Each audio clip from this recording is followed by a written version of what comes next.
ورحمة الله وبركاته. بسم الله الرحمن الرحيم. الحمد لله رب العالمين، والصلاة والسلام على أشرف الأنبياء والمرسلين نبينا محمد وعلى آله وصحبه أجمعين. أما بعد، دا الله سبحانه وتعالى بتوفيق او داغه برحم او کرم سره د امام بخاری رحمه الله په دې مبارک کتاب کې د کتاب الرقاق وضاحت روانو هغه خبرې چې پاغي سره زړه نرميږي. په دې کتاب الرقاق کی امام بخاری هغه خبري هغه کارونه ذکر کړي چې باغی سره زړونه نرميږي، او په بعضو ځایونو کې هغه ست اشاره کړې ده چې باغی سره زړونه سختيږي. نو تاسو دا وایي که د خپل زړه نرمول غواړي نو دا کار کوه او دا کار مه کوه. په تیر شوي درس کې موږ باب ختم کړو، باب ومن يتوکل علی الله فهو حسبه.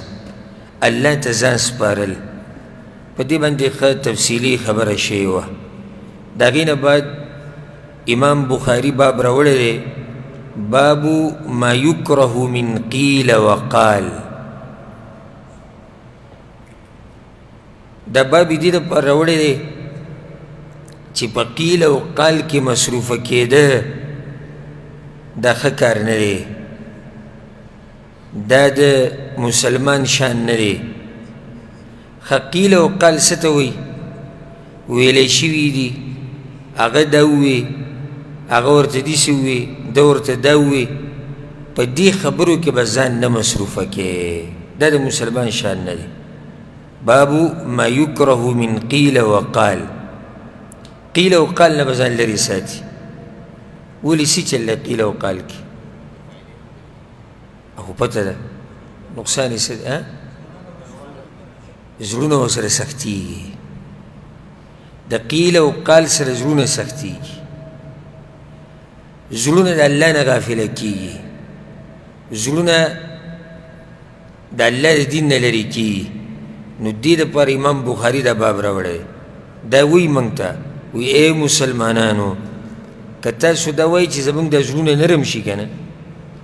او د الله طرف ته توجه پیدا شي،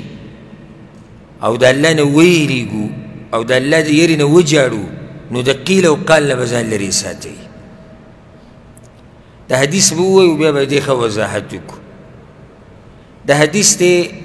عن الشعبي، شعبي رحمه الله دا روایت راوړی دی عن وراد، د وراد نه. وراد څوک دی؟ کاتب المغیره ابن شعبه رضی الله عنه. دا کاتب دی د مغیره ابن شعبه رضی الله عنه سره. د هغه سره لیکل به کول، او دی د هغه غلام آزاد کړی و. د چا غلام و؟ د مغیره. دا وراد به د هغه سره لیکل میکل به د هغه دپاره کول، او د هغه سره یې وخت تېره. وراد داوي أن معاوية كتب إلى المغيرة رضي الله عنهما. معاوية رضي الله عنه خطر وليقو مغيرة رضي الله عنه، معاوية بن أبي سفيان. آغا مشهور صحابي چه آغا دا يعني شان بينولو دا ضرورت نشتار مسلماني پیجنی، إلا دا چه د چا په زړونو کې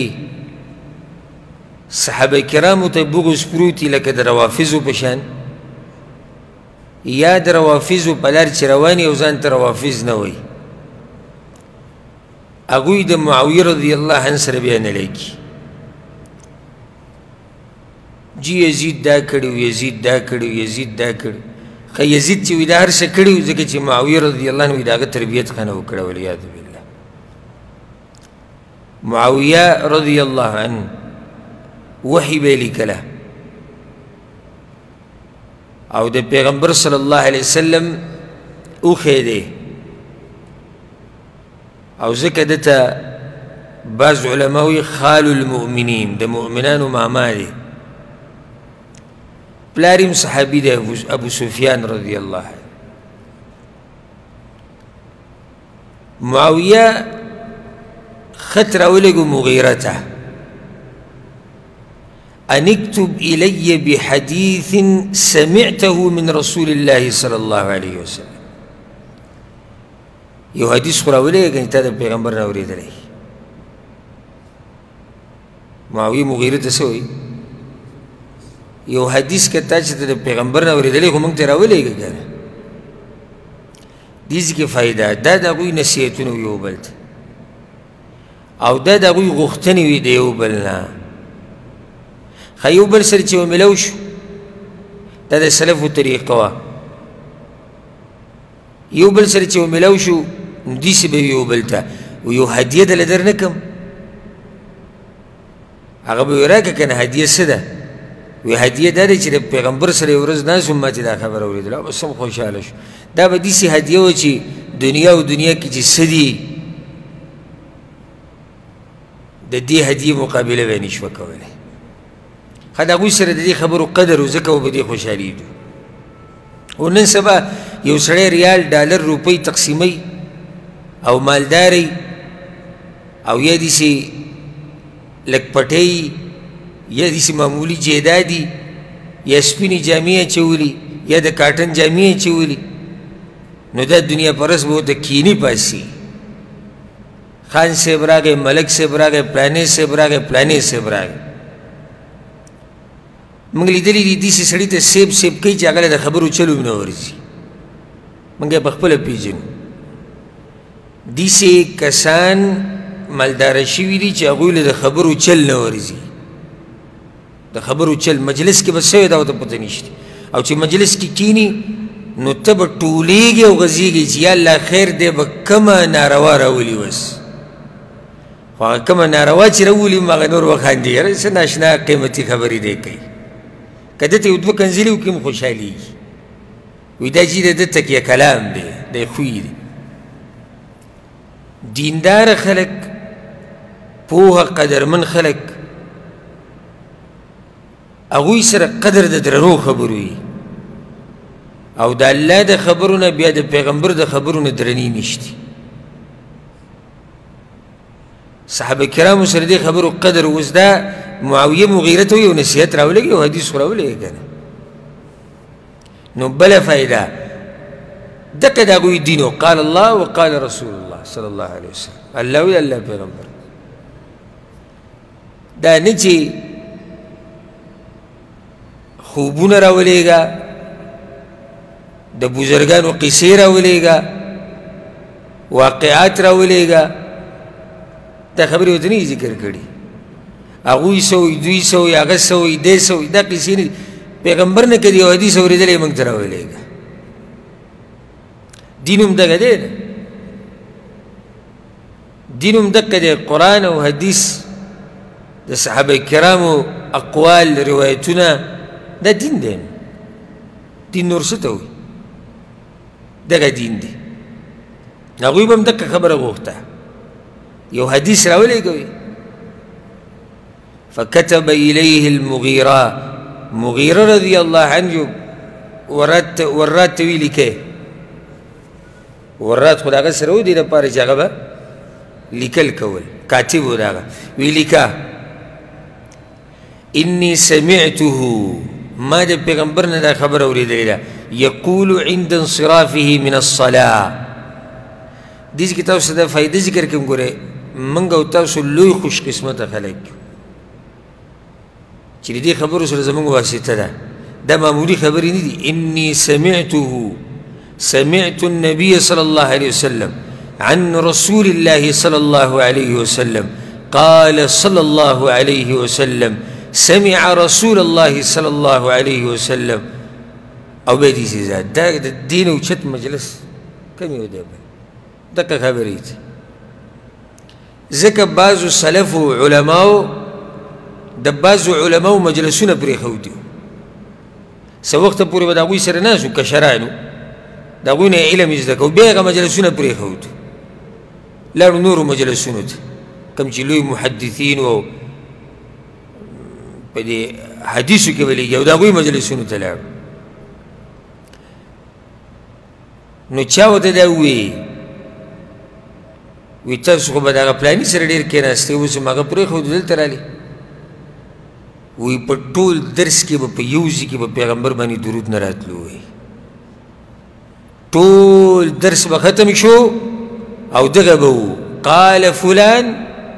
وهذا رأي فلان وهذا رأيي وهذا رأيه دا زما رأی ده دا د هغه رأی وه هغه دا ویلو پلاني صاحب دا ویلو پلاني رحمت الله علیه به دا وي هغه به دا وي ده به دا وي ده به داسې وي په ټول درس کې به په یو ځای کې وي په پیغمبر باندې درود نه و نو موږ هغه مجلسونه پرېښودو اوس دلته ناست یو نو چړک وي پیغمبر باندې درود وایو چړک وي پیغمبر باندې درود وایو ولې پیغمبر باندې درود ډېر وایي ځکه چې هلته حدیثونه بیانوي نو دا خوش قسمتي ده چې یو سړی په داسې مجالسو کې کښېني چې په مخه پیغمبر صلی الله علیه وسلم نوم اوري او په هغه باندې درود وایي او د هغه تذکره اوري مغیره وایي چې ما د پیغمبر نه دا خبره اورېدلې وه یقول عند انصرافه من الصلاه کله چې به د مانځه نه فارغه شو د مانځه نه بعد خو ډېر اذکار دي که نه ويو بكداوي لا إله إلا الله وحده لا شريك له له الملك وله الحمد وهو على كل شيء قدير 3 مرات دا ذكر بدري بيري بعض روايتوني كوسر دا 3 مرات نيشتي دي كوسر دا دري بيري بيبي كمي خبري دا پاره چه حديث راوڑه دا آغا ذكر کی قال مغيروي وكان ينهى او غب منك ولا هغه څوک دی پیغمبر صلی الله علیه وسلم دا خبر اوس د معاویه ته لیکي پیغمبر به منع کوله عن قیل وقال پیغمبر به موږ ته وایي چې قیل او قال نه ځان لرې ساتئ قیل معنی څه ده ویلی شوي دي قال ویلی دي یعنی خپل مجلس کې دا پالتو خبرې مه کوئ بے ځایه خبرې مه کوئ قیل او قال کې مه پرېوځئ پلانی ویلی دي هغه ویلی دي ده ویلی دي منګه ویلو هغه راغی ده ورته ووایي داسې وشو ده ورته ووایي هغه ورته ووایي پالتو خبرې په دې کې به ګوره په دې مجلس کې به دروغ ویلی کېږي که نه قیل او قال چې پکې دروغ به وي که نه به وي به دروغ په دې کې به غیبت وي که نه به وي به په دې کې به چغلخوري که نه به وي به په دې کې به ناروا خبرې که نه به وي به څومره نقصان دی د قیل او قال او د ټولو نه لوی خبره دا ده چې ستا زړه سخت شو مصروفه شوې د قرآن نه د حدیث نه د الله د ذکر نه د دیندارۍ د خبرو نه قیل او قال کې ولګه د کومو خلکو مجلس چې قیل او قال باندې جوړي ټول د هغوی په مجلس کې به نه آیت واوري نه به د پیغمبر تذکره واوري نه به د دین مسله واوري ځکه چې هغه ټول مجلس د ابتدا نه د انتها پورې څه دی قیل او قال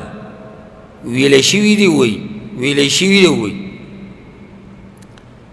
حالانکه شریعت دا وایي چې ته هره اورېدلې خبره دا به مخکې نه رسې او یو حدیث کې داسې راځي چې د یو سړي د دروغجن کېدو دپاره دا کافي دي چې دی هره اورېدلی شوي خبره مخکې بیانوي نن سبا زموږ مجلسونه خصوصا د پښتنو مجلسونه دا د دې نه ډک دي حالانکه الله څه وایي إن جاءكم فاسق بنبأ فتبينوا كسوق خبر دولي نسيجل كوي فتبينوا سمعنا تحقيق كوي معلومات كوي بيامخي خبر نشر كوا الله سوي ولا تقف ما ليس لك به علم إن السمع والبصر والفؤاد كل أولئك كان عنه مسؤولا. الله باغ خبرو پسی مزا چی تا سر پاگی بند علم نشتی، یاد که دا خبره چی دا غوگونه دا سترگی دا زړه الله دې هر څه به ورته قیامت پر تپوس کوم دا نه چې خبره ته وکړو خبره ختمه شو. پښتانه بیا په قیل او قال کې د ټولو نه مخکې دي. دا خبره به ما سره کېدي چې تاسو اتفاق وکړئ یا ونه کړئ، خو پښتانه په قیل او قال کې د ټولو نه مخکې دي. خبر خو نه هغه پلاني ملکو دا دا چې ناستې په دې مجلس کې 15 یو هم دا نه وایي چې تا کوم ځای کې دا خبره اورېدلې، اوس دا 15 به مخکې رسوي. یو په دوکان کې بیانوي، بل به ملګرو ته بل مجلس کې بیان کړي، بل به په ګاډي کې ووایي، بل به په واټساپ ولیږي، هغه بل به په فیسبوک نشر کړي. او یو دا نه هېرېږي چې یاره که دا خبره دروغ وي الله به علما نه دې تپوس نه کوي. داسې ویلی شوي دي وایي نن سبا دا خبر ډېر ګرم دی، پلیټونه کولوي، سبا کولوي، بل روز کولوي. د الله نه یره پکار ده. هغه ملک د پلاني ملک بادشاه پلاني ملک ته دا وي، وزیر اعظم ورته دا وي، صدر ورته دا وي، ټول مجلس به د سیاستونه ډکي. نه وي نه پوهېږي دا بادشاهان په ملک چلولو باندې. سعودي عرب بادشاهان کته، پاکستان هغه بره، افغانستان هغه دیسي، انډیا هغه ده، امارات هغه دیسي. وستا د کور څه حالت دي دغه دوه درې زامن راټینګولی شي که نه؟ یاره بس هغه بله زموږ اوس نه رسي. نو ته یو کور نشي راټینګولی په بادشاهانو پسې نښتی. بادشاهان چې وزیر اعظم صدر چې د ټول ملک په مسلو کې لګیا نښتی، دې وړوکی کور نشي ساتلی چې کینې مجلس کې دغه کیسې به کوي. دا د شیطان د طرف نه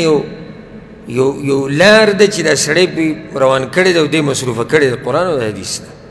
او دینداري د خبرو. ښه چې سهار راوځي نو اول به ورشي اخبار بالي، او اوس خو یې د موبایلو کې هر څه راځي دې ته به ناستي. مخکې ورځو کې ما ته یو ملګري خبره کوله د یو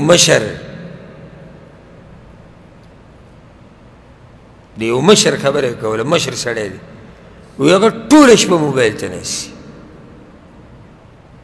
تر دې چې ډوډۍ ټیم کې موبایل ګوري. نو ما دې څه ګوري؟ موږ دوی ته څه ګورو چې خبرونه ګورو؟ دا کافر خبرونه دي چې ټوله شپې ګوري، ډوډۍ ټیم کې ګوري، په مازدیګر ګوري، ماسپښین ګوري. دا کوم خبرونه دي؟ او دویم نو بیا تا خبرونه وکړو نو څه؟ دا نن سبا دا فیسبوک او دا شینې چې راوتي دي که نه 80% به لږي، خو زه 80% خبرې درو. په مسافرو باندې وایي یو لوی بم، ته به وایي چې ګوره سی چل شوی دی. صرف نور څه نه کوي، زما د صفحه وچلېږي، زما د ویډیو وچلېږي، ځکه چې بیا دله په دې باندې پیسې راځي. څومره چې د ویډیو مخکې ځي پیسې راځي. جازونه به کله کولاویږي، عنوان او ویډیو به سټارټ وي. زارم را لشنه کړه جازونه به کله کولاوي، جازونه به کله کولاوي. ښه ویډیو 2 غنټې ده، جازونه به کله کولاوي. ویډیو 2 غنټې ده، عنوان یې څه دی؟ جازونه به کله کولاوي. خلاصه دا ده چې لا اوسه پورې پته نشته تا دا 2 غنټې څه کول. دا دومره خبرې چې تا وکړې د کرامن کاتبین چې دا نوټ کړي او دا پرېږده. زه حیران یم دې خپلو خلکو ته، لکه یو سړی به لیکي جازونه به کله کولاوي. یس دا خو ما مثال وکړي، دې ورځو کې دا بحث ډېر روان. جازونه به کله کولاوي کې دې ویډیو ته 1500-2000 کسان ناستي، ډډې ورته والي جازونه کله کولاوي. ښه د یو عالم نصیحت واوره 15 منټه یاره خوب راځي او کار دی او ستړی. 10 منټه تلاوت واوره، 2 رکعته نفل وکړه او سوال وکړه یا الله چې به څه کې خیر یا که وکړه او چې کله خبر راغی خور به شي جازونه چې کوله وشو ته به ترې پاتې شي دا خبر به تا در ورسي که نه نن سبا خو په سکندونو کې خبره د کوم ځای نه کوم ځای ته رسي که چېرته دا خبر راغی په رښتیا نو ته به ترې ولې پاتې شي نه دا دروغ دا چلیږي او مخکې خلک بیانوي او یو سړی دا نه وایي چې دا لکه ته چې دا کومه خبره کوې د دې څه دلیل شته ښه دویم نقصان مسلمانانو باندې یره مسلمانانو باندې یره تصویر به ورکړی پای کې به د حکومت کسان ولاړي مثال کې دا تصویر د نن نه شپږو کاله مخکې به هم چلېدلی دا تصویر به ورکړی د حکومت ګاډي به ولاړي څه کسان یې نیولي په پلاني علاقه باندې چاپه خپل خیال کوئ ولې مسلمانان یری صرف د خپل چینل دپاره صرف د خپلې صفحې دپاره صرف دې دپاره چې خلک دې صفتو کې او مشهور شي مسلمانان یری مسلمانانو باندې رعب راولي او هغه سادهګان نور څه باندې خو نه پوهېږي وایي د داسې نشان چې داسې تاو شوی دا مطلب دی چې شعر یې کا په دې ښه پوهېږي په ته قرآن راواله زمونږ چې بجي پیړه شوی دی نه پوهېږو خو په دې شعر او کمنټ او لایک زه تاسو ته یو فایده ذکر کړم ناشنا فایده که د سرو زرو په اوبو م ولیکله حق به ادا نه کوي دا کرونا بیماري چې نه وه راغلې د دې نه مخکې د کرونا چا پېژندو دا ټکې اوس موږ یې زده کړو اوس پوه شو ښه تفصیل راته معلوم شو ماسک څه ته وایي د څه دپاره یي دا موږ ته پته وه نه اوس مې پوه شو سینیټایزر څومره ګران نوم دی اوس مې زده کړو که نه سینیټایزر پېژنې څه ته وایي دا لاسونو باندې چې ولګوي جراثیم صفا کوي هغه سای چې بند شي هغه شي ته چې پروت وي وینټیلیټر ورته وایي وینټیلیټر که نه دا نوم مې زده کړو که نه دا مې زده کړو څومره ګران نومونه یې مخکې مې چې دا اورېدلي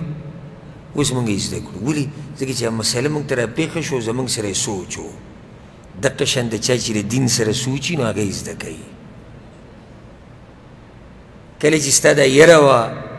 بیماري ده ځان ساتل غواړي دا او دغه نو ځان دې په هر څه باندې پوه کړو د انګلیش هغه ګران ګران ټکي دې مې یاد کړو او یو سورة الناس یو سړي ته یاد نه یو سوره اخلاص نه یاد وجه درته زه بیانوم که نه وجه دا دی چې د شوق نشته ما خو تاسو ته یو مثال درکړو د دې نه ښکلی مثال بل شته چې په دې کال یو نیم کال کې موږ د انګلیش هغه ټکي زده کړو چې موږ چې دا اورېدلي هم نه وو زه د قسم خورم که دا ټکي ما اورېدلي دا سینیټایزر دی او دا وینټیلیټر دی او دا فلانې دی او دا فلانې دی والله که ما دا اورېدلي چېرته خو په اولو ورځو کې به دا ټکي چې موږ وینو دا ژبه هم خطا کېده کله به م څه شی ته جوړ کړو کله به ته م څه شی جوړ کړو ټکی یې ګران اوس یې مې زده کړو ځکه چې زموږ سره سوچ و زموږ سره غم و دغه شان چې چا د قرآن او حدیث سره غم یې هغه یې زده کوي دا نه وایي چې دا ماته نه دي یاد او دا زه نشم یادولی او دا څنګه او دا حدیث او دا خو د عربۍ متن دی او دا خو د قرآن آیت دی ماته زباني نه دی یاد هر خبره شوق سره تعلق ساتي او د مهنت او اخلاص سره د دې عربۍ د متن او حدیث هم سړي ته یاد شي بیا نو زموږ مجلسونه د قیل او قال نه ډک دي که د دې قیل او قال په ځای ما ورته چېرته یو څو فایدمنې خبرې کولې را به شي اوس دې پسې کوم باب دی به یې کېدای شي د خیر خبره وکړه یا د دین خبره وکړه یا داسې خبره وکړه چې دنیا کې موږ له فایده راکوي نو موږ په داسې خبرو کې نښتي یو چې نه راله د دین فایده راکوي نه د دنیا راکوي الټه راباندې هغه وبال شي او ګناه راله جوړه شي نو د قیل او قال نه ځان لرې ساتئ ښه هغه دا وي او ده دا وي او د داسې وي ملکونو دا وي سیاستو کې هم ګوتې مه وایي دا زما او ستا کار نه دی موږ یو پیر مخکینی خبره یو څو کاله مخکې موږ روټۍ ته ناست وو زموږ یو ملګری و الله دې ښه ساتي اوس پاکستان کې دی او تللی نهایي ډېر ښه ملګری و زمونږ او دا دین په لار کې چې د سړي ملګري پاتې شي دا سړي نه نه هېرېږي بیا نو هغه داسې خوش طبیعته مو اوس په دې مجلس کې یو کس باز شروع کړو چېرې دا بچیان چې دي د سعودي عرب دا او دا د پاکستان وزیر اعظم او دا پلانې او دوی چې دا چل کړی او دا چل کړی او دی هلته تللی او د داسې کړی او د لیبر ول یې داسې کړی او دا یې داسې کړی اوږده کیسه یې شروع کړه ما خو بېځان غلی کړو نو ما اوس دته څه زه روټۍ کې مصروف وم ما دی به دغه کار کوي زه به دلته دا کار وکړم زمونږ هغه ملګری په ما پوه شو چې دی بور شو نور ورته وی پلاني هغه وی د هر کار دپاره الله سړي پیدا کړي ته یې دې له پیدا کړی دسترخوان کې چې څه پراته دي په دې کې دا کار وکړه ته په نورو کې ونښتې دغه کرسول الله سړي پیدا کړي دي هغوی پوهېږي په خپلو کارونو باندې اوس ګوره نه د هغې شوې او نه د دې شوې روټۍ د نه مې سړه شوه څه پیدا وکړه تا وزیر اعظم ستا په خبره غوږ ګرئ نه د سعودي عرب بچیانو د ستا خبره رسي نه غیبت کې دروغ وې په ګناه کې د ځان واقع کړو او هغه مخې ته چې کوم نعمت پروت و د هغې نه م څه شوې د هغې نه پکې محروم شي ډوډۍ یې ولاړه یاره هغه سړی داسې غلی شو که څه ناشنا خبره یې ورته وکړه او دا عربۍ کې مشهوره خبره هم د لکل فن رجال د هر فن دپاره خپل سړي د هغوی وپوهي نو بېځایه خبرې مه کوئ د بل په کار کې ګوتې مه وایئ هر سړی په خپل کار باندې ښه پوهي مجلس کې کېناستې فایدهمنه خبره وکړه دنیوي فایدهمنه خبره وکړه ځه د دین نه کې دنیوي وکړه یقیني خبره وکړه دې خلکو ته یو فایده ورسوه څه د خیر خبره وکړه غم خادي وکړه څنګه ښې صحت تپوس وکړه نور داسې خپلې خبرې وکړه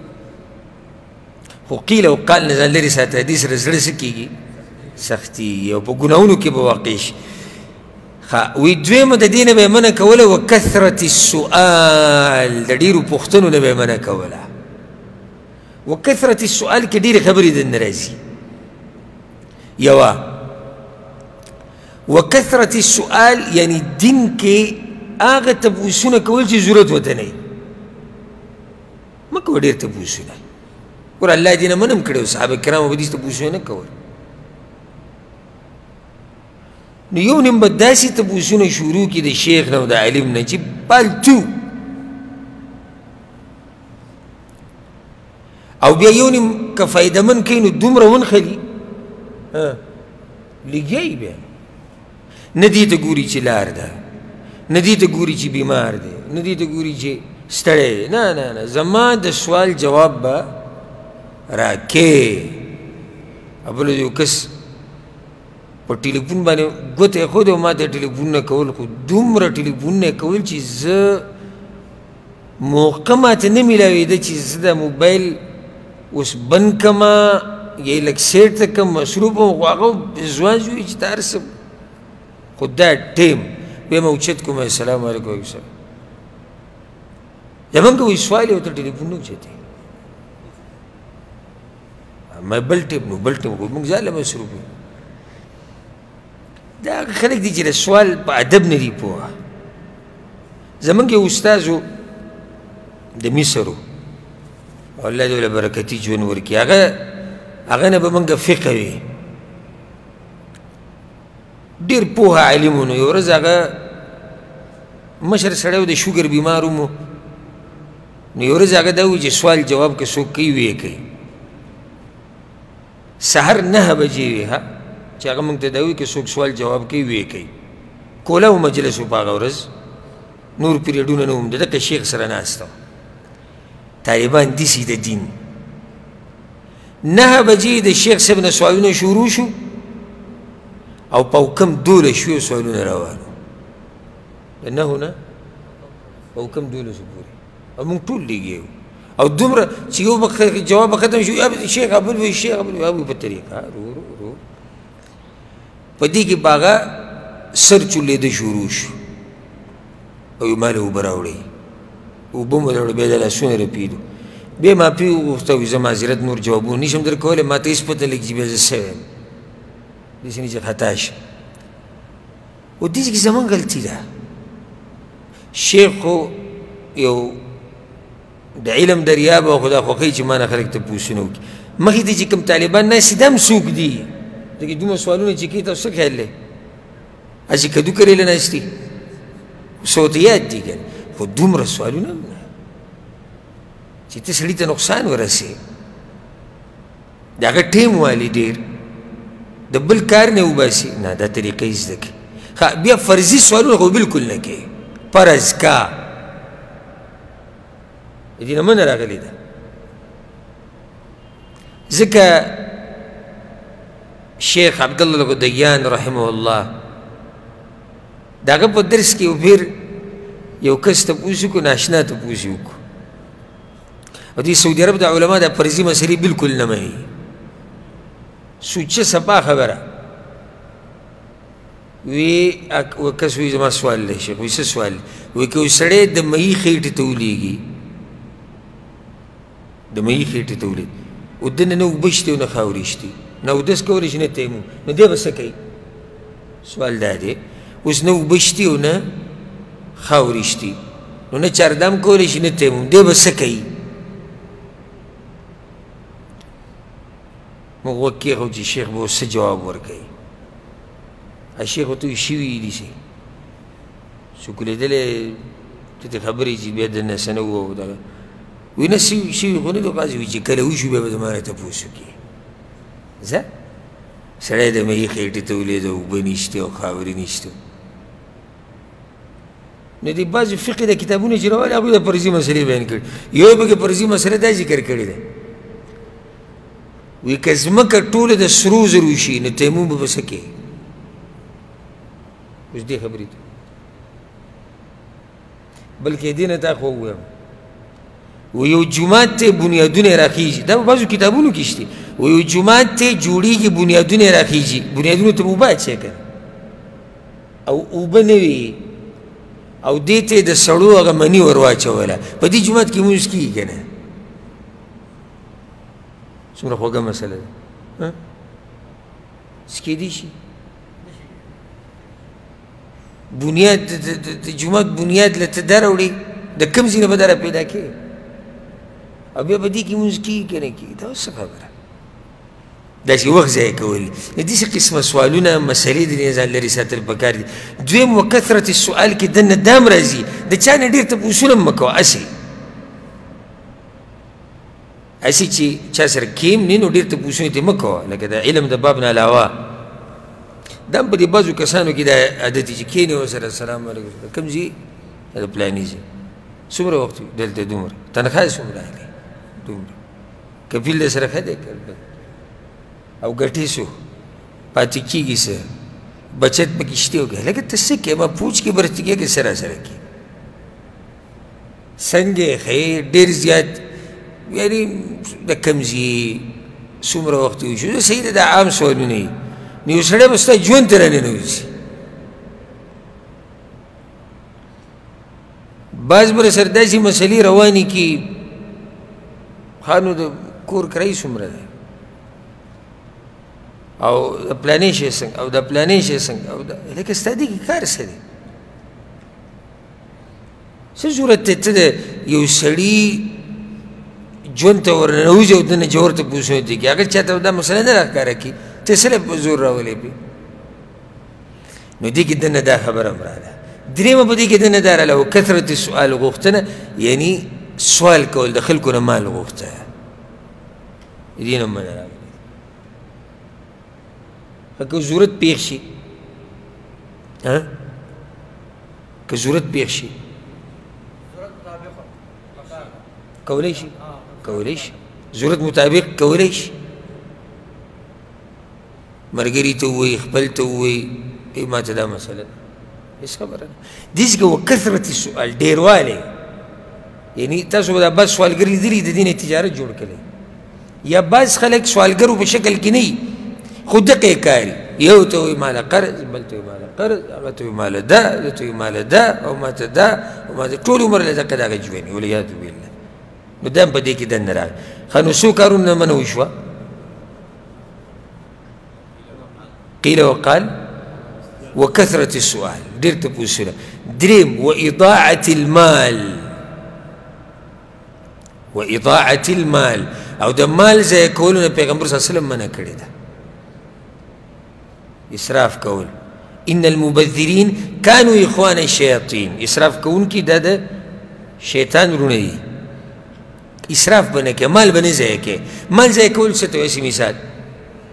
لکه اوس یو سړی د کور جوړ کړو، نن سبا زموږ د پښتنو کې د کورونو د مقابلې ډېرې روانې. کور جوړ کا، اوس دا کور ساده هم جوړېدی شو، نه په دې کې پلانې ډیزاین وکړه، په دې کې دلته رخام ولګوه، دلته دا شی ولګوه، دلته دغه ولګوه، دلته دا ولګوه، چې خلک ویني مشهور شم او خلک ووایي چې او مال دی ورسره. دا ټول مال ضایع کول دي، دا ټول مال ضایع کول دي. مال ضایع کول لکه اوس د واده پروګرام دی، دا صحیح طریقه سنت طریقه باندې هم کېدی شو، نه په دې کې چې دا شی جدا راوړه، دا جدا راوړه، دا هلک کور له، دا جنۍ کور له، دا پلاني له، دا هغه له، دا ماما له، دا کاکا له، ټول مال ضایع کول دي. او بیا چې په تیارو د پاسه تیاره شي، مال ضایع کول بیا په حرامو طریقو سره دمان راوله، ډمې راوله، باجې، سیتار، په دې سره واده ګرم که. دا مال ضایع کول دي ټول. دغه شان په نشو تماشو باندې پیسې لګول مال ضایع کول دي. دغه شان په دې پالتو پروګرامونو باندې پیسې لګول مال ضایع کول دي. لکه زه بل مثال درکم، زه الحمدلله ما کې یو عادت دی چې زه کوشش دا کوم چې د دې پښتنو د حال احوال نه ځان ښه خبر ساتم. وجه دا چې د دې خلکو سره زما واسطه ده او د دوی نه یم او په دوی کې یم. بس خلک وایي پښتنو پسې دی خبرې کوي، نو سوډانیانو پسې شروع کړم. د سوډانیانو کې دا مسله ده چې واده کې دا کار کوي، دا زیاتې کوي.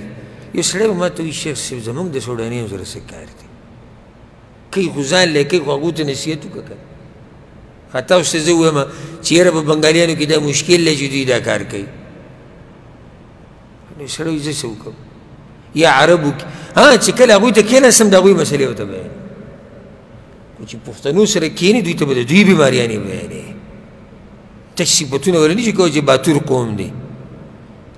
موږ خلکو کې دا مشکل دی چې صفت ډېر کوي د پښتنو، ډېر د حد نه پکې زیات ورځم هم پښتانه دیندار هم دي، په دین هم مین دي، باتور قوم هم دی، ښه تاریخ لري غټ. خو غلو خو پکې مه کوه، د حد نه مه وړه که نه،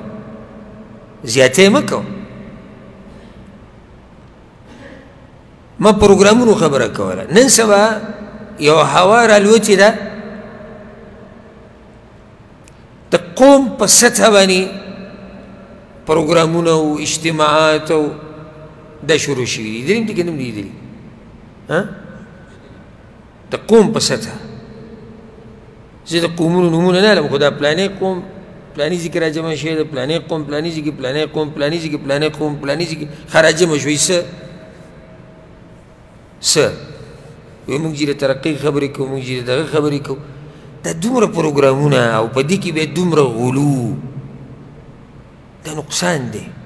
صحیح دی یو سړی راجمع شي کښېني خبره وکړي چې بهی د ترقۍ خبرې پکار دي، خو ترقي د ټولو لویه ترقي به څه کې ده؟ په دین کې ده. د دین خبره پکار ده، بې له هغې نه باید نورې خبرې نه. غټ غټ پروګرامونه په دې کې په زرګاو ریالونه په لکاو روپۍ په ملک کې لګي. همدغه خلکو ته راځه اوس د دین پروګرام کوو. سم خیال دی؟ نه یاره حالات داسې دي که تا ته بس څه به ووایو تا ته که نه موږ خو ته به وایو چې پوخا دنیا ورانه کړې ده په دې پروګرامونو. دې ته مال ضایع کول وایي. ښه یو مالداره سړی به راځي روټۍ به وله کړې ده، مخوري سړی به نو دومره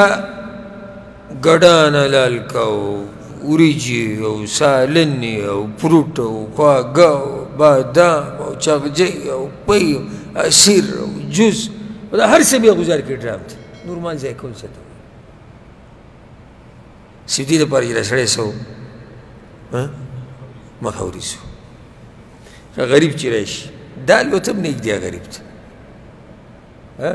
چې دنه خبر شي چې پلار یو خو د دې راوستي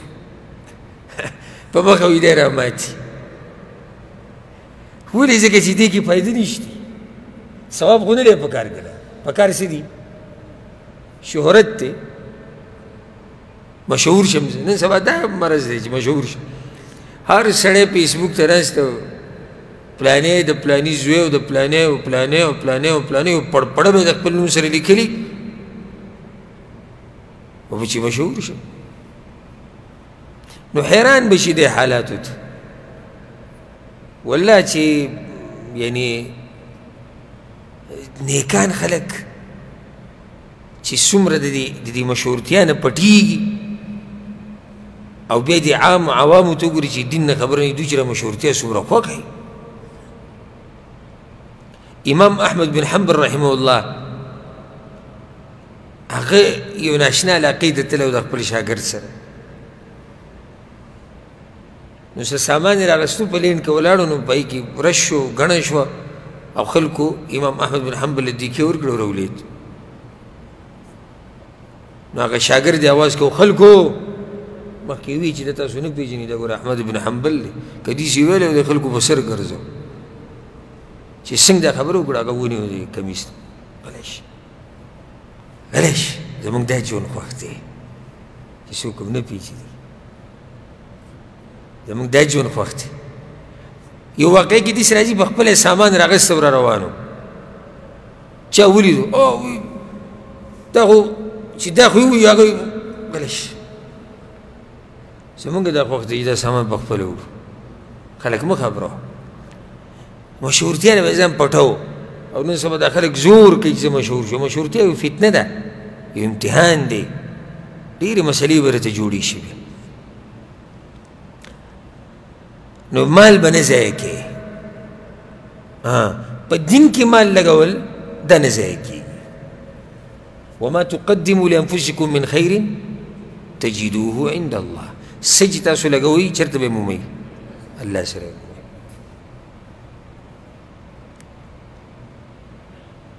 زه د یو کس نه خبر ومه یا خبر شوی ومه چې هغه دلته دی او لکه الله وله مال ورکړی دی نو هغه چې د پاکستان نه څوک به راغلی و غټ سړی و وی دې کس وله په 55 ریاله صرف ګړۍ اخیستې ده دا تاسو تعجب مه کوئ چې 55 زره باندې به ګړۍ وي او که نه دا تعجب مه کوئ په لکاو ویشتي او خو تعجب په دې پکار دی چې یو سړي دی ته 55 زره باندې ګړۍ یلي ولې دا 55 زره که ته راولې په یتیمانو یې ولګي په دین یې ولګي په خیر په کارونو کې ولګي لار پې جوړه کړي کوڅې پې جوړې کړي کویان پې وباسي جوماتونه پې جوړ کړي د خلکو نه پې قرضې ختمې کړي څومره خیر به عام شي صرف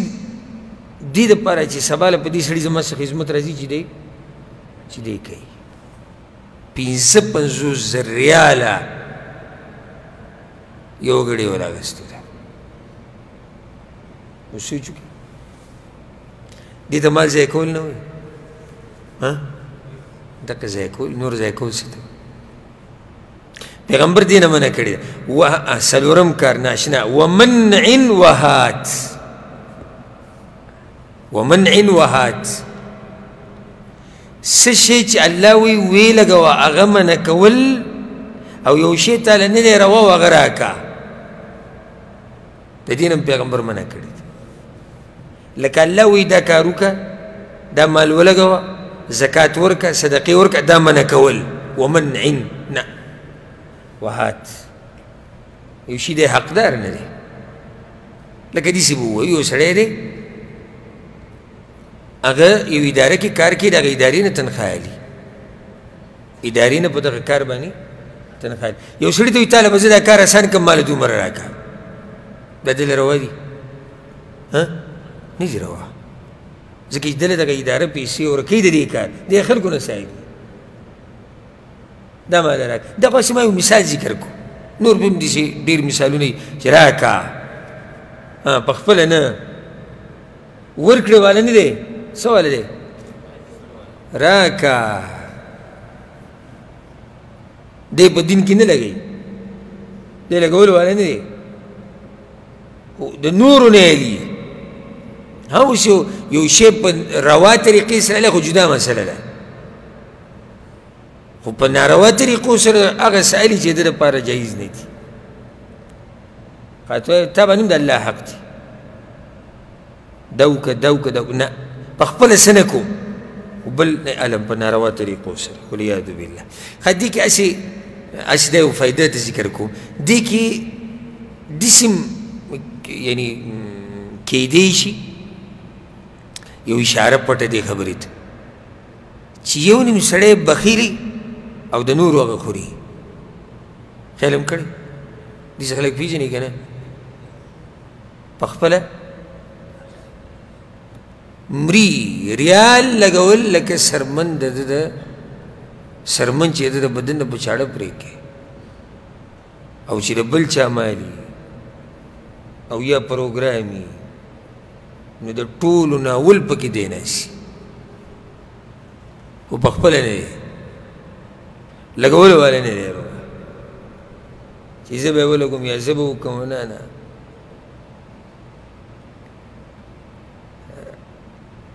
هسې دا خبر رایاده شوه مخکې چې کله مونږ سبقونه وي مونږ سره یو ملګری و او هغه د دې نایجیریا و زموږ ډېر ښه ملګری و بیا لاړ ملک ته سبق یې پوره کړو هغه کې دا عادت و د ملګرو کې بار یو ته څه پروګرام دې ونه کړو او تا څه ونه کړو او په دې یعنې څومره وخت چې ما دغسې 4 کاله مایوس یې تېر کړي که ما د دې مسلمان ریال لیدلی یا پوټې مې دې لیدلی و داسې هم نه کول پکار چې سړی ځان کلک کړي او د بل خورا نه په بل لګوه د بل هغه مه خوره هېڅ خبره نه په روا طریقو سره د بل هغه خوره په روا طریقو سره چې جایز خو په خپله مې لګوه که نه یو نیم وایي دا زه ډېرې سپینې خبرې کوم ما نه به خفه کېږئ نه په دې باندې دا د اصلاح دپاره کوم ټول یو نیم به څه کوي ته یې ډوډۍ له راوله ډوډۍ له یې راوستو دال دی پالک دی ساده پروګرام دی چې وزي مړه دال پالک سړی چې د چرګ سور کي سړی چې د غوښه ته به وایي چې دی چې د ټول عمر پروګرامونه یې کړي وایي تا څه کړي دي تا څه کړي تا خو د بچو هم بیخ بنیاد ویستو په هغوی هم نه لګوي نو دغه دال والا پالک والا تا نه ښه نه و که نه نه و ښه و لګوه او چې خلک یې د باندې ولګوي په روا طریقې سره یې خوره هېڅ خبره نه ده ها ګوره سړي له په دې حیا هم ورسي چې دروند سړی که نه هغه له په دې حیا هم ورسي زما خبره غلطه که صحیح لکه اوس مثال کې یو ملګری دی او مال لګوي او په مخه او راشه او دلته او دغه او پروګرام او داسې او داسې نو اخر څه به مې ورته سوچ کوم چې دی به زما باره کې څه وایي ځکه چې ما خو د توبې دروازه بنده کړې ده زه خو دغه غوږ نه کوم سړي له حیا ورځي که نه ورځي څه وایي تاسو سړی لږ داسې دغه هم ته کې شي اکثر کې د خیر کړی یو نیم کس وي نه نه وي زه هلته نه ځم دروند سړی حیا ورځي لکه ولې نه ورځي را چې نه مړه وایي هلته په خپله طاقت نه کېږي غریب په خپله طاقت نه کېږي چې څه ولګوي او د هغه خوا له دې د لاسه نه دي چې دی به څه وایي دا هم ګورې د حیا یو قسم دی چې انسان د کمزورو صفاتو نه سړی لرې ساتي دا ښه حیا ده د کمزورو خویونو نه سړی لرې ساتي نو بعض هغه دي چې راکه واله پکې شته نه واله پکې نشته راکا ومنع وهات. منع منع کولو ته وایي زه خو یې نه لګوم زما نه قلار شي. وهات راوباسه. نو دې کې دې خبرې ته مې اشاره ده چې ما یو باریک مسله ته بیان کړې دې کې دننه راځي چې بخل نه به هم ځان لرې ساتي. سړی چې کله د الله حق منع کوي یا د بندګانو حق بندي خو د بخل د لاسه بندي کوي. په مال مین دی خو ځکه یې بندوي که نه بخل کوي اوس او د نورو هغه خوري او بیا په ناروا طریقو سره خوري. نو الله دې دې صفت نه موږ لرې ساتي. څو کاره شو کم کم دي؟ قيل وقال وكثرة السؤال وإضاعة المال ومنع وهات. دا نبوي نصیحتونه دي خواږه خواږه. الله أكبر. او پنځم کار وعقوق الأمهات. مغیره معاویه ته وویل پیغمبر ګوره موږ د دې نه منع کړي وي چې د مور سره د میاندو سره بد اخلاقي نه کوئ. د میاندو سره به بد اخلاقي نه کوئ. ښه بد اخلاقي د پلار سره جایز ده؟ نورو ځایونو کې خو د پلار تذکیره هم راغلې ده چې د دوی سره بد اخلاقي نه کوي مور پلار دواړو سره او د دوی سره به ښه کوي. دلته ولې صرف مور ذکر شو؟ دې به څوک جواب راکړي؟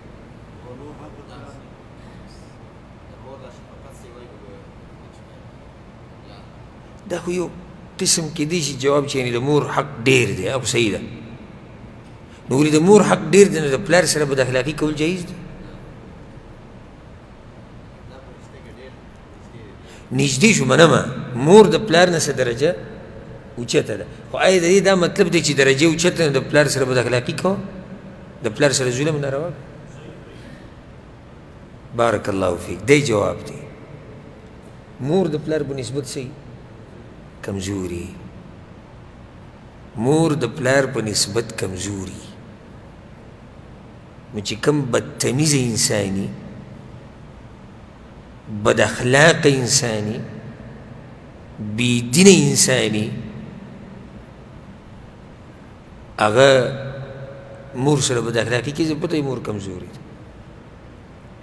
ده. بل اوس ما یو ویډیو ولید تاسو به لیدلي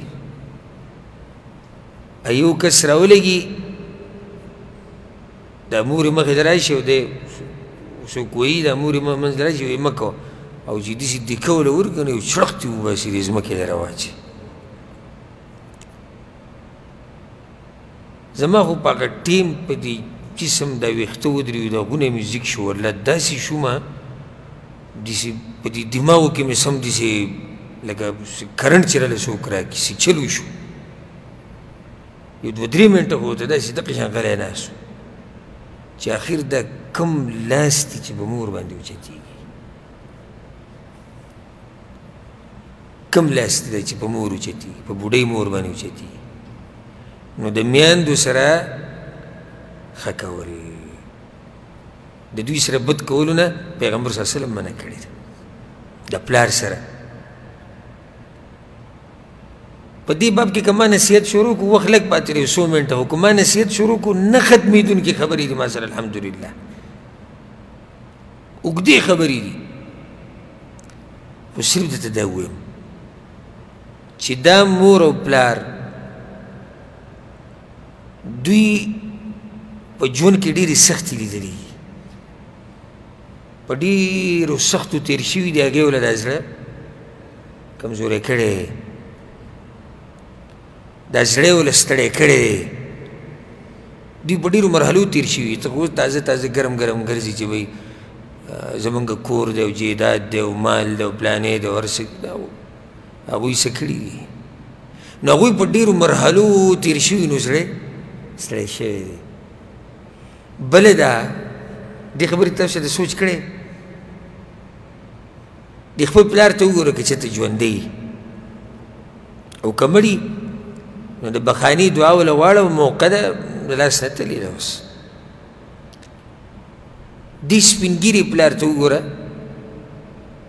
دی چې دا په هره خبره خفه کي دی چې دا په هره خبره غوسه کي د هغې یو وجه خو دغه ده چې په ډېرو حالاتو تېر شوی دی. دویم دا چې یوازې شوی دی، همزولي اکثر د دې مشرانو مړه شي، نو څوک هم نه چې بار ورسره کښېني. پلانی و یاره هغه مړ شو، یو زموږ د سبق ملګری هغه پلانی هم مړ شو، هغه هم مړ شو، هغه هم مړ شو، دی هم دی یوازې شي. په داسې ټیم کې به دا مشران یوازې کېدو ته نه پرېږدي، د هغوی ملګري د هغوی همزولي د دنیا نه لاړ شي، نو هغوی بیا د الله نه بعد هم تا ته ګوري چې دا بچی ده، دا مې لور ده، دا انګور ده، دا مې نوسي دي، او ته هم راولږي یوازې پرېږده او ته ورسره بد اخلاقي شروع کړې او ته ورسره ظلم زیاتی شروع کړې، نو پاتې څه شو؟ نو د میاندو سره خصوصا نو دا مسله د پلار او د مور دواړو لپاره یو شان ده، خو مور دا ده چې ډېره کمزوري. الله سوي حملته وهنا على وهن، کمزوري ده، سره د دې کمزورتیا دا بچی چې دی نو په 9 میاشتې په خېټه کې ګرځولی دی. یو خو هغسې کمزوري ده، پیدا شوي کمزوري ده، او بیا دا کمزوري ښه کمزوري شي چې 9 میاشتې دا بچی په خېټه ګرځي. وفصاله فی عامین، 2 کاله بیا پی دي، او بیا دا ماشوم لویول او د سره دا سختي تېرول. موږ ته خپله لکه کم کسانو چې ودونه دي هغوی ته دې تجربه شتي چې کله موږ کټ کې سملو ماشوم جاړي لرې کوي بس، او موږ ویده شو، دا مور ټوله شپه دې ماشوم ته ناست دی او غلی شي، او تاله به دا راولم او تاله به دغه، او کله دوايانې ورکوه او کله یې څه پاکوه او کله څه او کله څه. لویه سخته دې مور تېره کړې، لویه سخته. ځکه په عبدالله بن عمر پسې یو کس راغی وی مور مې په شا حج له وړې ده، ګوره د یمن نه، د یمن نه. چې دا خبره خو اورېدو کې به داسې دغه نه خو کول به ډېر ګران دي. د یمن نه یو سړي مور په شا کړي او د قافلې سره روان دي، او بیا مې په حج هم وکړو. اوس مې مدینې ته راوسېدي ځینې به یمن ته بیا وړمه دقه شان، نو ما یې حق ادا کړو. هغه ورته کله چې ته د دې مور په دې خېټه کې وي، عبدالله بن عمر ورته وي کله چې ته د دې مور په دې خېټه کې او ته به داسې وخوځېدې او دې به هغه شړیکه محسوسه کړه، تا له د هغه شړیکې هغه بدله دې نه ده ورکړې. عمر بن خطاب پسې یو کس راغی وی امیر المؤمنین د مور ډېر لوی خدمت کومه وی، په شا یې ګرځوم تر دې چې یو دسماتې له زه به وزم راولم، دومره کمزوري شوي، او خوله کې وله ډوډۍ ورکوم، اوبه وله ورکوم. حق مې ادا کړو که نه؟ هغه وی نه، نه دی ادا کړی. وی امیر المؤمنین ناشنا خبره کې د دې چې له دومره اوچت حق دی، خو ما سره هم دا کړي دي که نه، زه یې ګرځولی یم په غېږ کې، ډکو میچازو تشو میچازو له یې زه بوولی، ما له ډوډۍ په خوله کې را کړې ده، څښاک کې را کړې، اوس یې زه هغې چې څه کړي اوس زه کوم، نو ما څنګه حق ادا نه کوم؟ هغه ورته ووي ته چې دا کارونه کوې نو زړه په یو ګوټ کې دا دي چې کله به مري، او هغې چې دا کار کوو نو ستا د اوږد ژوند دپاره دعاګانې مو غوښتې. دا فرق دی. نو د میندو ډېر خیال ساتئ، ډېر خیال ساتئ. د دوی د قدمونو لاندې، د قدمونو لاندې جنت دی، او د امن و امان دی، او د دعاګانو خزانه ده، او د دوی د برکت الله رحمتونه راوروي، او ډېرې لارې الله اسانوي. څو کاره شو؟ 5. شپږم دا ذکر شوی د اخرنۍ په دې حدیث کې ووعد البنات، او پیغمبر د لوڼو د ژوندو ښخولو نه منع کړې وه. عربو کې دا عادت و پخوا چې هغوی به دا لوڼه ژوندۍ ښخولې. ولې به یې ښخولې؟ د 2 وجو د لاسه. یو د غریبۍ د لاسه، یو هغوی به دا وي غریبي ده. دویم هغوی داسې جنګ ببر خلک وو او داسې معمولي جنګونه به نه وو په سوونو کلونو به د هغوی جنګونه روان وو د دې عربو ګډ لوی تاریخ دی دا زموږ د عباس چې غوسې شي یاره وایي دوی ته ګوره او جنګ ته یې ګوره او دغه ته یې ګوره د دې عربو لوی تاریخ پروت دی ګوره د پیغمبر د سیرت خو تاسو اکثر زموږ نه اورېدلی دی که نه د دې سره چې دا کوم ملګري دا اکثر عربو که عجمو عربو ټوله دنیا فتح کړې وه نو د دوی لوی تاریخ پروت دی لوی تاریخ د دوی پروت دی لوی لوی قبیلې دي خاندانونه یې ده په سوونو کلونو به دوی یو بل سره جنګونه کول په زرګاو مړي به د یو بل نه کول نو دوی به بیا دا وی که چېرته موږ دا لور واده کړو چاله یې ورکړو او سبا له د دغه قبیلې او خاندان سره زموږ جنګ راشي نو لور د لاسه به کمزوري شو بیا موږ څه نشو کولی جهالت نه هغه لور به یې ژوندی به یې ښه کړې دی ظلم ته وګوره دیس کې یو فایده بعض خلک د عمر بن خطاب یو قصه بیانوي وایي هغه خپله لور راوستې وه ښخولی او ژوندی او بیا د هغه په ږیره کې خاورې ولګېدې وایي لور ورته وایي چې بابا جانه دا خاورې لر کې د ږیره دا دروغ دي عمر بن خطاب نه داسې قصه نه ده ثابت د عمر بن خطاب مشره لور دغه حفصه ده رضی الله عنها هغې نه مشره بله نشته نو دا دروغ دی هغه ته نسبت کېږي ها عربو کې دا کار و ولې دلته بیا پیغمبر منع وکړه خو دا کار هغوی کې وکړه او الله څه وایي قرآن کې وایي اذا الموءودة سئلت د دې ژوندۍ خښې کړې شوې نه به د قیامت په ورځ تپوس کېږي بأي ذنب قتلت تا اخر په کومه ګناه وژلی شوې نو دا کار په هغو کې و عرب به په دې لوڼو باندې ډېر خفه کېدو چې پیدا به شو که نه ډېر به خفه کېدو اوس دا مرض په دې عربو کې نشته د ډېر حده پورې عرب د دې نه پاک دي دا اوس موږ کې ډېر دی دا اوس اخوا دا قیسه راغلې ده الله څه ناشنا خبره کړې ده څه وایي وإذا بشر أحدهم بالأنثى ظل وجهه مسودا وهو كظيم الله وایي چې کله ورته زیری ورکړی شي د لور مخې تور شي او د غوسې نه ډک شي دا زموږ د خلکو کې دي که نه دي خوشحالېږي چې ورته وایي لور دې شوې نه داسې به نه ما په خپل ځای نه زمونږ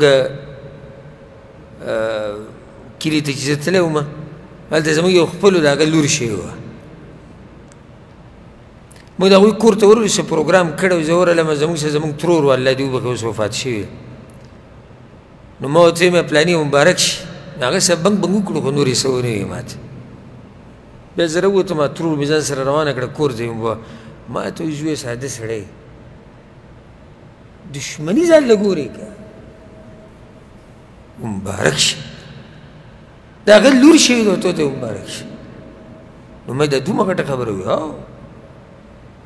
دا به په دې به چا له مبارکیانې نه ورکوي او دا خبره ما مخکې هم په دې باندې خبرې کړې چې زموږ خلکو کې دا شتي عادت اوس هم په ډېرو کې دی په لور باندې به مبارکي نه ورکوي که ځي نو سله به ځي مبارکي له خو نه شي تللی چې ځي نه سله به ځي غم کې به ورسره شریک کېږي لاړ به شي غلی به کښېني او لکه مړی چې شوي بس بس د الله کارونه دي او صبر کوه او بس دا به وکړي الله څه ناشنا خبره کړې ده وهو کظیم غصه یې د غصې نه ډکي نو باز پکې څه کوي دې ښځې ته ووایي که د نن نه بعد دې لور راوړه د ده په دې عقل ماتم پکار دی که د نن نه بعد دې لور راوړه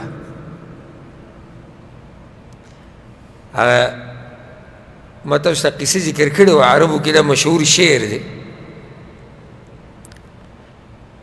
یوه ښځه وه ام حمزه د هغې لوڼه ډېرې وې بله بیا یې لور وشو نو ابو حمزه دې خفه شو ابو حمزه څه شو خفه شو لاړ بهر بله خیمه لګېدلې وه په هغې کې پروت و د ښځې خوا نه راتو نو ښځې بیا یو څو شعرونه ویل ډېر ناشنا وی ما لأبي حمزة لا یأتینا ابو حمزه له څه چلی دلته نه راشي خوا کې کور کې وي پروت دی غضبان ألا نلد البنين ابو سدوي تاسو زمن نه راوړئ تالله ما ذاك في أيدينا فالله دې زمونږ قسمي دا خبره زمونږ په لاس کې خو نه ده من خو زمونږ مثال خو د پټي دی چې څه پکې دا سړي کري هغه به ابرېږي زمونږ په لاس کې څه کي دې کې ډېره ښکلې اشاره وکړه چې ته غوسې زوی ولې نه راوړي ته نرشه ته یې زوی که که نه زوی سړی دې ورکول لور ورکول دا خو د الله کار دی نو دې به راولګي ښځه به وایي بیا بعضو دې عقل ته حیران شم نو اوس د هغې غریبې په دې کې څه کار دی چې خېټه کې دننه ماشوم جوړېږي د هغې پکې څه دخل شتي څه جهالت ګوره کوم ځای ته دی وهو کظیم نو واوره رب العالمین سب خپل مخلوق په حال ښه پوهېږي يتوارى من القوم من سوء ما بشر به الله وی د قوم نه پټېږي چا ته مخامخ کېږي هم نه دقه زمونږ حال دی د چا چې لوري شي دوه درې ورځې کور ته نه راځي ګورې